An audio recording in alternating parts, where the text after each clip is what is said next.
नमस्कार, स्वागत है आपका एबीपी न्यूज में। आपके साथ मैं हूं नेहा पंत। वक्त है बड़ी बहस का और आज बड़ी बहस का विषय ये है कि टीपू सुल्तान देशभक्त या देशद्रोही। ये सवाल इसलिए क्योंकि औरंगजेब के बाद अब टीपू सुल्तान के नाम पर विवाद खड़ा हो गया है। इसकी वजह है टीपू सुल्तान की जयंती मनाने का कर्नाटक सरकार का फैसला। कर्नाटक की कांग्रेस सरकार पहली बार टीपू सुल्तान की जयंती मना रही है। बीजेपी के अलावा वीएचपी और बजरंग दल जैसे हिंदू संगठन इसके खिलाफ हैं। इन संगठनों के विरोध प्रदर्शन के दौरान एक वीएचपी कार्यकर्ता की मौत हो गई। हालांकि पुलिस का यह दावा है कि उसकी मौत हिंसक झड़प में नहीं बल्कि गड्ढे में गिरने की वजह से हुई।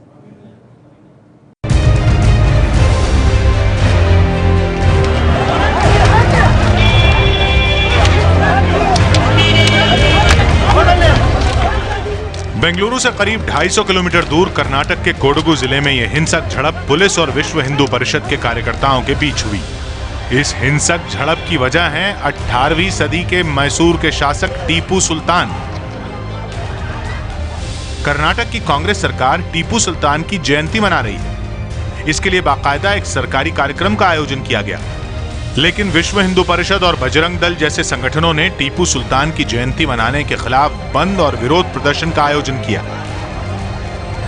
इसी प्रदर्शन के दौरान वीएचपी के एक कार्यकर्ता की मौत हो गई। It's not because of lathi charge or any other stone pelting or other thing. He fell down and he died. That is the information I got. Mangalore में भी बजरंग दल के लोगों ने टीपू सुल्तान की जयंती मनाने का विरोध किया। वहीं टीपू सुल्तान की जयंती के समर्थक भी जुलूस निकाल रहे हैं। प्रशासन ने दोनों ही पक्षों के किसी तरह के प्रदर्शन पर रोक लगा रखी है, लेकिन फिर भी कर्नाटक के अलग अलग हिस्सों में टीपू को लेकर टकराव होता रहा। टीपू सुल्तान आज से करीब 200 साल पहले मैसूर का शासक हुआ करता था।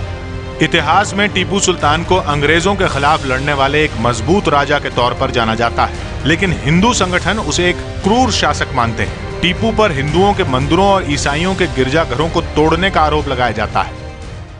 कर्नाटक के ईसाइयों से पूछो, वो भी टीपू सुल्तान को पसंद नहीं करते। जिन लोगों ने स्थानीय जनता को सताया है अत्याचारों के माध्यम से, उनको प्रशस्ति कर रहे हैं। इनके पीछे इनकी भूमिका क्या है? वो भारत को अशांत करना चाहते हैं। Tipu is a great patriot and nationalist who fought against the foreign rule and in the process is the only king in India who fought against the British and died in वॉरफील्ड।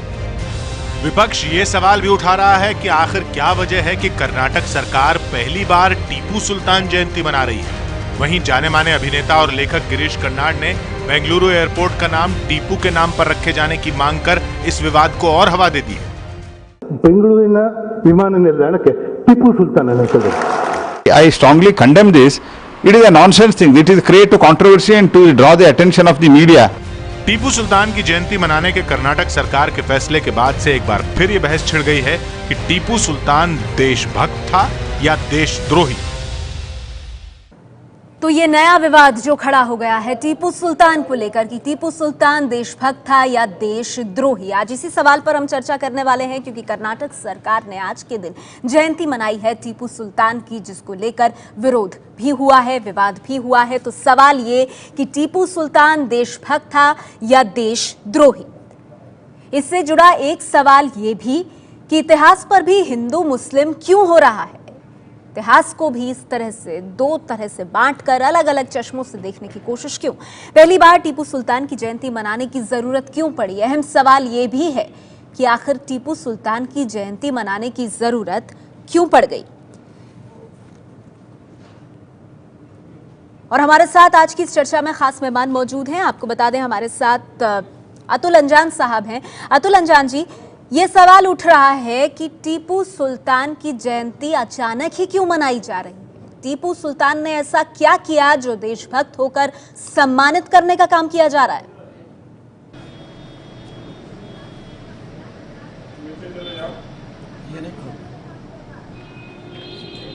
इस देश के अंदर हर एक की जयंती मनाई जाती है। बहुत से लोग हैं, उनको लोग महापुरुष बताते हैं। बहुत से ऐसे लोग हैं जिनकी जयंतियां मनाई जाती हैं, सार्वजनिक छुट्टी की जाती है, सरकार मनाती है, गैर सरकारी स्तर पर मनाती है। इस देश में तरह तरह के विचार हैं। इस देश में ऐसे भी कुछ लोग पैदा हो गए हैं जो राष्ट्रपिता महात्मा गांधी के हत्यारे नाथूराम गोडसे का मूर्ति लगाना चाहते हैं, उसके जन्मदिन को सार्वजनिक अवकाश करना चाहते हैं। जहां तक सवाल है टीपू सुल्तान का, किसी एक राजा, किसी एक बड़े, उसके संबंध में सकारात्मक नकारात्मक कई पहलू हो सकते हैं, लेकिन आज की तारीख में इतिहास जो लोग पढ़ते हैं वो जानते हैं कि टीपू सुल्तान सिर्फ अपने देश के लिए, अपने राज्य के लिए सिर्फ ब्रिटिश साम्राज्य से ही नहीं लड़ा, फ्रांसीसियों से भी लड़ता रहा। कुछ गलतियां भी की होंगी, सवाल उसके महत्व को समझिए। इस देश में इस बात की मांग उठी रही है कि टीपू सुल्तान की तलवार ब्रिटेन की म्यूजियम में रखी है, उसे वापस लाई जानी चाहिए। उस सवाल पर तो देश में सबकी एकता थी। ये सारे सवालों को आज मुझको लग रहा है, अगर मैं कहूं नेहा जी बड़े अनुरोध के साथ, कि जो बिहार में हार हुई है उसको नया रूप परिवर्तित करने के लिए, उससे ध्यान हटाने के लिए, उस पर बहस हटाने के लिए जो भारतीय जनता पार्टी के अंदर महत्व, जो तमाम सांसद खुलकर बोल रहे हैं, उसको बदलने के लिए ये संघ परिवार का नया खेल है कि टीपू सुल्तान के सवाल पर धार्मिक उन्माद मेरे साथ बीजेपी से संबित पात्रा मौजूद हैं। अतुल अंजान जी, मैं उन्हीं से इसका जवाब ले लेती हूँ। अतुल अंजान, संबित पात्रा जी, क्या कहेंगे आप? बिहार में जो खटपट हुई उससे ध्यान हटाने के लिए अब टीपू सुल्तान पर भी विवाद। देखिए, ब्रह्मांड का सारा विषय बिहार के साथ जोड़ के देखना ये उचित नहीं है। हाँ, सही बात है कि बिहार में हमारी हार हुई है, मगर फिर चांद ऐसे क्यों उग रहा है, वो बिहार के हार के कारण है, ये सब कहना ये ठीक बात नहीं है। इस पे एकेडमिक डिस्कशन होना चाहिए। अब देखिए, जहां तक टीपू सुल्तान देशद्रोही है, देशभक्त है, ये सब बड़े बड़े हिस्टोरियन बताएंगे। हमारा मसला, जो हम लोग राजनेता हैं, हमारा मसला कानूनी है कि आप देखिए, एक अगर प्रदर्शन हो रहा है, प्रदर्शन करना, प्रोटेस्ट करना तो एक डेमोक्रेटिक राइट है ना। कोई भी संगठन प्रदर्शन करे, आपको उनके जान माल की रक्षा करना, उनके ऊपर अत्याचार नहीं करना, ये स्टेट का फर्ज होता है। मगर जिस प्रकार कर्नाटक में आज एक प्रदर्शनकारी की मौत हो गई, उसे मौत के घाट उतार दिया गया, क्या ये इंटॉलरेंट एटीट्यूड नहीं है? संबित, वैसे मैं आपको बता दूं, पुलिस ये कह रही है लगातार कि गड्ढे में घिरकर उस कार्यकर्ता की मौत हुई है। नहीं, पुलिस तो बता रही है गड्ढे में गिरकर। वो पुलिस गड्ढे में गिरा के उसकी मौत करवा रही है या किस प्रकार, ये तो जांच के बाद मालूम पड़ेगा। यही अगर किसी बीजेपी शासित राज्य में हो रहा होता तो अभी डिबेट हो रहा होता, पुलिस ने मार दिया और प्राइम मिनिस्टर के कहने पे मार दिया, पूरा देश इंटॉलरेंट हो गया, माहौल देश का बिगड़ गया और फिर अवार्ड वापसी चालू, तो पूरा अवार्ड वापसी का सिलसिला चालू हो जाता है। सवाल ये है ना कि और देखिए, कर्नाटक में मृत्यु हो गई, सरकार मना रही है, वो गड्ढे में गिर गया, उसके पांव के आगे नाली आ गई, ऐसा क्यों? नहीं, संबित, देखिए, पॉइंट ये है, मेरा सीधा सवाल ये था कि टीपू सुल्तान की जयंती से आप लोगों को क्या दिक्कत है? आपकी पार्टी के जो नेता हैं वो इसके खिलाफ आवाज क्यों उठा रहे हैं? देखिए, ये विश्व हिंदू परिषद कर रही है, उसके प्रवक्ता यहाँ बैठे हैं माननीय विनोद जी, वो बताएंगे इस विषय में कि उन्होंने क्यों किया। नहीं, मैं आपको बता दूं, कर्नाटक बीजेपी के अध्यक्ष प्रहलाद जोशी ने भी ये सवाल पूछा है, बल्कि इसे वोट बैंक की राजनीति से जोड़ा है, इसीलिए मैं आपसे इसका जवाब चाहती हूँ। उसी का उत्तर दे रहा था। प्रदर्शन हमने नहीं किया है, हमने सवाल पूछा है। हमने सवाल क्यों पूछा है उसका उत्तर सुनिए। देखिए, कुर्ग का जो क्षेत्र है, मैंगलोर का जो क्षेत्र है, ये कर्नाटक का एक बड़ा क्षेत्र है और केरला के बहुत बड़े क्षेत्र का टीपू सुल्तान के ऊपर एक अलग सोच है। कुर्ग के लोग और मैंगलोर के लोग, जिनका आधिपत्य टीपू सुल्तान के पास था, वो टीपू सुल्तान को बहुत मात्रा में नफरत करते हैं। उसका कारण बहुत कुछ हो सकता है, वो हिस्ट्री में दर्ज है। मैं उस डिबेट में नहीं जाना चाहता। स्वाभाविक रूप से जब इतना बड़ा सेंटिमेंट जुड़ा हुआ है, सबका साथ सबका विकास, सभी क्षेत्र के लोगों को साथ में लेकर चलिए, सबकी बात सुनिए, सबको सुनने के बाद जो कंसेंसस से हो उसको करिए, ये सरकार का काम होना चाहिए। मेरे साथ अखिलेश यहाँ पर मौजूद हैं। कर्नाटक में बीजेपी की सरकार है। अखिलेश जी, सवाल ये उठ रहा है, क्या सोचकर आप जयंती मना रहे हैं?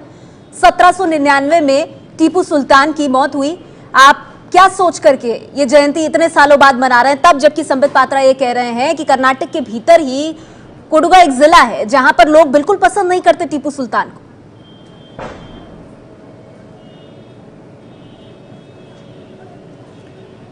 देखिए, मैं पहले कुछ संबित जी की बातों को थोड़ा और क्लेरिफाई करते हुए कहूं कि आरएसएस ने कुछ दिनों पहले कहा था कि हम नहीं मनाने देंगे।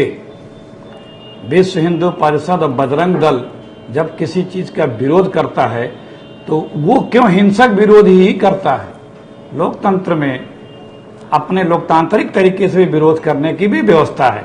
और एक चुनी हुई सरकार कोई कार्यक्रम यदि कर रही है उससे किसी को ऐतराज है तो वो लोकतांत्रिक तरीके से कर सकता है। विनोद बंसल जी कह रहे हैं कौन सी हिंसा कर दी वीएचपी ने? डिस्टर्बिंग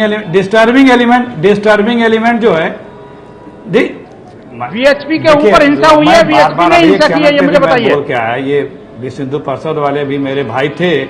मैं ये अभी बता दे रहा हूँ, खामोश रहिए, अभी बता दे रहा हूँ जी। थोड़ा सा धीरज रख लें, बता दूंगा। देखिए मैंने तभी भी कहा था इतिहास में बहुत से पन्ने बड़े ही दुखदायी और दर्दनाक हैं। उन इतिहास के उन हिसाबों को वर्तमान में यदि आप चुकता करने का प्रयास करेंगे तो मुझे ये बताइए कि मारा किसने और किसको मारा? एक मिनट, क्यों मारा? लीजिए ये भविष्य में आगे बढ़िए। आप मुझे बताइए कि किसने मारा, क्यों मारा? आप विनोद बंसल जी ऐसे चर्चा नहीं होगी सर। अगर सब लोग साथ बोलेंगे तो इस तरह चर्चा नहीं होगी। विनोद बंसल जी आप पहले जवाब सुनेंगे और फिर मैं आपके पास आऊंगी तो आप अपनी बात भी रखेंगे। अखिलेश जी सीधा सवाल, इतने सालों बाद आपको टीपू सुल्तान की जयंती कैसे याद आ गई?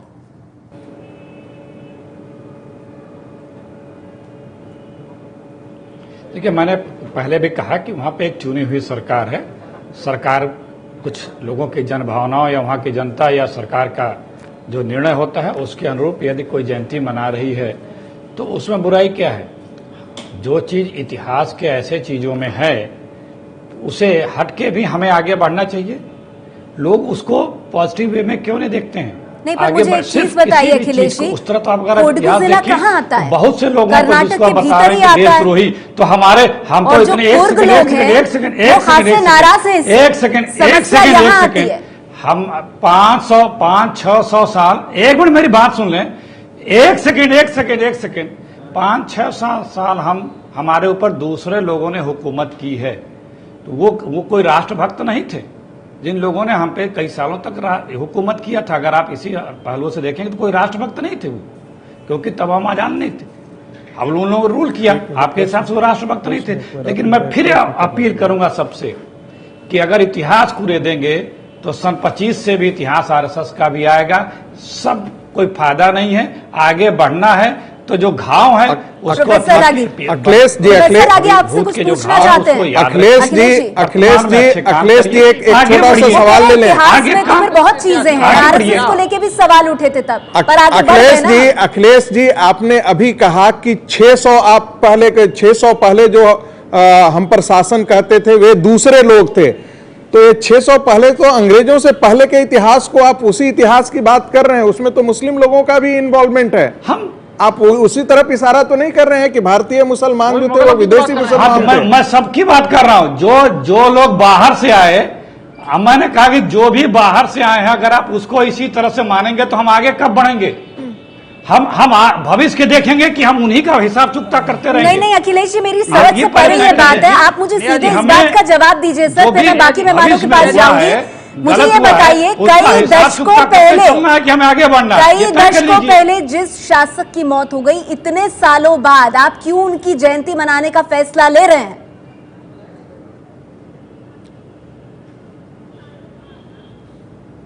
ये जवाब नहीं देंगे इस बात का? मुझसे पूछा जी, कनेक्शन इसमें खत्म हो गया। मुझसे पूछा, मैंने बोला तो सरकार का निर्णय है, सरकार ने कुछ सोच समझ के निर्णय लिया होगा। सरकार आपकी अखिलेश जी, सरकार मुझे लगा कि आपकी सरकार है तो शायद आपको मालूम होगा कि क्या सोचकर निर्णय लिया। लोग यहाँ तो गोडसे की भी जयंती मनाते हैं, गोडसे को भी यात्रा निकालते हैं। क्या करिएगा? विनोद बंसल जी मौजूद लेकिन उनके लिए कोई हिंसक प्रदर्शन नहीं करता है उनके विरोध में।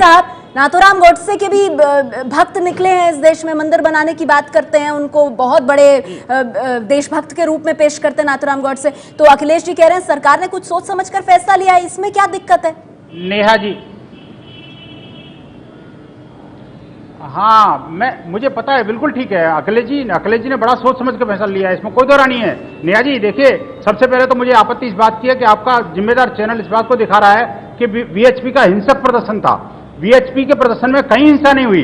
हाँ, वीएचपी के लोगों को ऊपर हिंसक हमले हुए और इसकी वजह से मेरे एक कार्यकर्ता की हत्या हुई और दूसरी बात अपने दर्जनों लोग घायल हुए।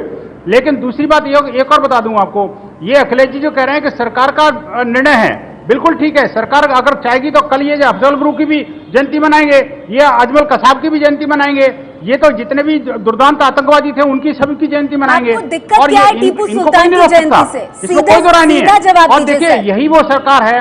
सुनिए नेहा जी सुनिए मेरी बात को। नेहा जी सीधा जवाब दे रहा हूं, आपको सीधा जवाब दे रहा हूं। देखिए सुनिए जरा, बहुत देर दे दी उनको आपने अपने अखिलेश जी को, मेरी बात भी सुनिए जरा। मैं कह रहा हूं कि देखिए इसी सरकार ने जो गौहत्या विरोधी जो कानून बना था उस कानून को वापस लिया। क्यों? अभी क्यों वापस लिया? हिंदुओं को चिढ़ाने के लिए। आखिरकार टीपू सुल्तान की जयंती ये क्यों मना रहे हैं? 266 साल के बाद आज टीपू सुल्तान क्यों याद आया, जिसने हजारों की संख्या में मंदिरों को तोड़ा, जिसने हजारों की संख्या में धर्मांतरण करवाया, जिसने लाखों की संख्या में जो ना जी इस देश की धरती को लूटा। आप देखिए मुगलों को इसी ने आमंत्रित किया था इस देश की धरती पर आक्रमण करने के लिए। आखिरकार ये एक जो है ना जी, अखिलेश जी आप वोट बैंक की पॉलिटिक्स कर रहे हैं। एक लाइन में मैं अगर इसका निचोड़ दूं, आप कर रहे हैं वोट बैंक की पॉलिटिक्स, और इस पर मैं आगे आपसे जवाब लूंगी। टीपू सुल्तान देशभक्त या देशद्रोही, चर्चा के आखिरी चरण में हमें प्रोफेसर सिंह मैं आपसे जानना चाहूंगी, दशकों बाद कांग्रेस आखिर टीपू सुल्तान की जयंती क्यों मना रही है? पहले तो नेहा जी आपके माध्यम से मैं अखिलेश जी को बहुत बहुत बधाई देना चाहूंगा कि वर्षों के बाद किसी ने अपनी अंतरात्मा की आवाज स्वीकार की और बोला कि मुस्लिम शासक 600 साल पहले देश से बाहर से आए थे। इसके लिए उनको बहुत बहुत बधाई। दूसरी बात, अगर सिद्धरमैया सरकार ने प्रॉपर होमवर्क कर लिया होता, कुछ ग्रंथ पढ़ लिए होते या पढ़वा लिए होते, तो शायद यह फैसला वो बिल्कुल भी नहीं करते, ये ध्रुवीकरण की राजनीति वो बिल्कुल भी नहीं करते। और जब मैं कह रहा हूं तो मैं उनको हवाला देना चाहता हूं, पाकिस्तान एडमिनिस्ट्रेटिव कॉलेज लाहौर 1964 में टीपू सुल्तान के ऊपर एक किताब आई है। वह किताब टीपू सुल्तान के कारनामों का जिक्र करती है।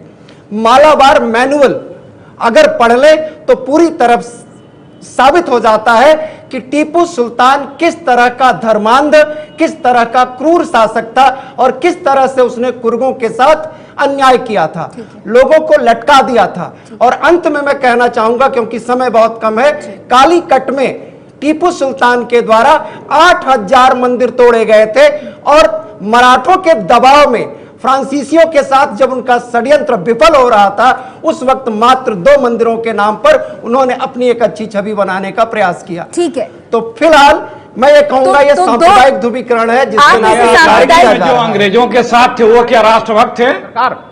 जंगे आजादी में जो संघ अंग्रेजों के साथ था वो क्या आरएसएस क्या था? मेरे पास वक्त इतना ही है, मेरे पास वक्त इतना ही है। प्रोफेसर सिंह साहब माफ कीजिएगा मुझे, लेकिन ये चर्चा शायद जिस तरह से इस पर विवाद बढ़ रहा है ये आगे आने वाले दिनों में भी जारी रहेगी कि टीपू सुल्तान दशकों बाद आखिर कांग्रेस को क्यों याद आ रहे हैं। क्या टीपू सुल्तान वाकई में राष्ट्रभक्त था या फिर देशद्रोही? वक्त मेरे पास इतना ही है। बहुत माफी के साथ बहुत बहुत शुक्रिया आप सभी मेहमानों का हमारे साथ आज की इस चर्चा में जुड़ने के लिए।